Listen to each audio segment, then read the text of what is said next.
little add-on to the previous lesson in this series. We've just had a look at René Descartes and his Cartesian plane, how we plot points using the x and y axes. However, if you've looked at video M251.5, you'll know there are parts of these axes that we haven't looked at yet.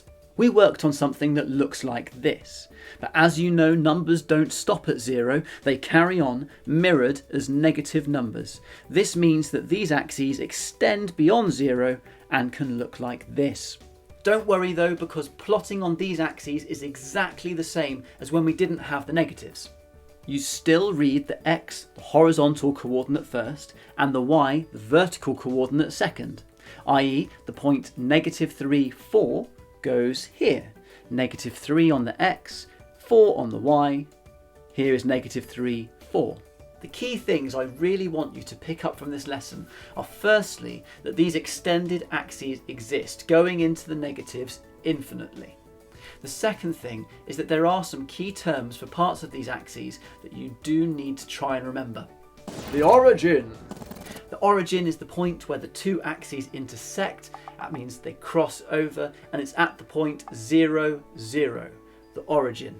The quadrants. Quadrant is one of the 4 infinitely large spaces that are separated by these axes. You'll notice the word quadrant has that quad prefix in it, which means 4, just like in quadrilateral or quad bike. The quadrant we looked at last time with positive numbers only is known as the first quadrant. From here we work backwards anti-clockwise with the second, third and fourth quadrants. Make a note of that, you'll need to know this as we move into the practice section. And here we are. Time to practice. There are 5 coordinates and a pair of axes. For each coordinate, plot it and label whether it's in the first, second, third or fourth quadrant, or if it's the origin.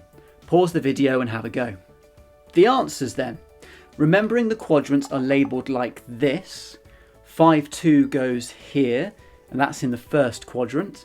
-3, -4 goes here, that's in the third quadrant. 0, 0 goes here, that's the origin where the two axes intersect. -1, -1 goes here, that's in the third quadrant as well. And then finally 2, -5 goes here, that's in the fourth quadrant. And there we are, and now you know the full extent of the Cartesian plane in 2 dimensions. Let's get back to plotting some equations.